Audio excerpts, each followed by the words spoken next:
activities for the young people to spend their time in. Even when I was a cadet, I'm not sure if I totally knew all about all of the available activities right there for us, because I learned about some of them when after I left West Point, you know. But certainly, you can become a member of almost any extracurricular activity, from a spiritual organization to amateur a sport, radio, to rocket club, whatever. orienteering, Really, music club, whatever you name it. It seemed like West Wow. Point has it. Wow. And I think I would like to mention, Buddy, that in talking about resources, not all of those resources that go into those activities come from the American taxpayer. A lot of additional funding also comes from the Association of Graduates, alumni donating large sums to West Point in order to fund these activities that are probably extra over and above the core activities that are made possible by taxpayers' money. Interesting. Good thing you brought it up. Let's talk about the AOG, Association of Graduates. I mean, I assume that you must have a pretty formidable roster of graduates. I mean, just mentioning titans of industry and government and politics and stuff like that. I mean, this must be a very extensive and considerable network, no, that West Point has established. It is. The AOG itself is like a corporation.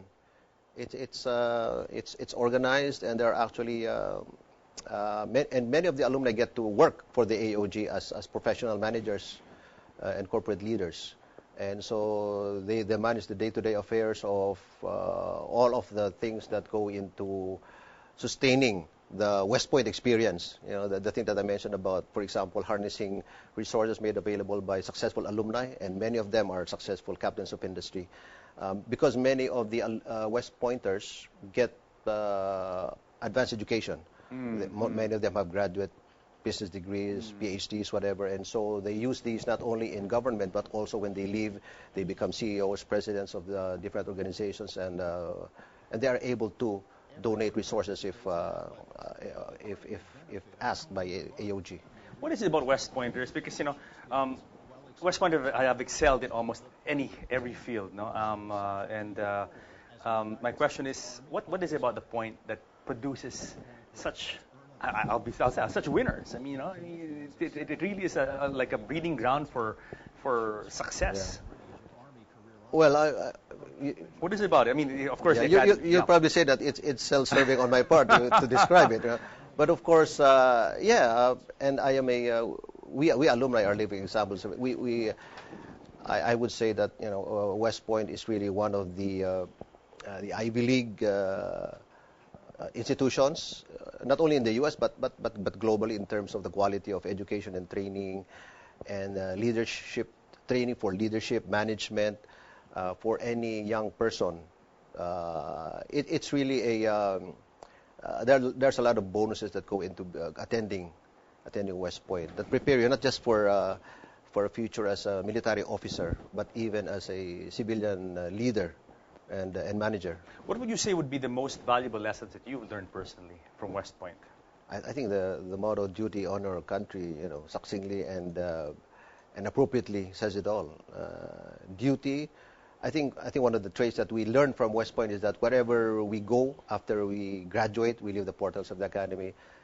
There is that sense of duty that is developed within you, right inside your core, whether you continue as an army officer or as a corporate leader, you know, that sense of duty that you just have to do it because someone has to do it, and if it falls on your part to do it, then you do it, even if it's as complex a task as being a CEO or just being a husband or a father of a family. Honor. There's that universal standard of trying to do it because it's right. Yes. There's that integrity. Sense of integrity. Yeah. Again, whether formally or informally, you know, when I think I would like to believe that when West Pointers are put in a situation wherein those deep-seated values are challenged, then it should be clear which option or decision they take. It could be detrimental to one's career or ambition, but sometimes that's a price that I think many West Pointers have paid. Yes, if you look at their history, country, a lot of West Point alumni anywhere have certainly served their country. I would like to believe that well more than others, you know. And I guess even after you leave the military or public service, even in your own private capacity, you still have that longing, that desire to Certainly. to serve the country. Certainly. No? You know, buddy, when Yeah. you know, when I was there was a time when I was the secretary of the association, and we were doing this research about the West Point or U.S. Filipino Memorial they put up at PMA, and so I had a chance to research what the early or the West Point alumni have done, and I felt really proud, you know, when especially the stories of the early Filipino West Pointers before those who did things. Especially in World War I and especially the Second World War, we may probably not be too aware, but many of them actually were fought and died during that war, were incarcerated, many of them tortured before they were killed. Really? Wow. At least 7 were killed during that Yes, war. yes. I think around 10 were Wow. captured by the enemy, Okay. abused. And many, even the detailed accounts were inspiring when I was researching it, you know, because I think some alumni like Martili, like General Segundo, Yes. you know how he was How he was captured, he he escaped. was actually tortured Yes. because they would, you know, try to get beat information out of him. He was on a death march, I think, no? In the death march?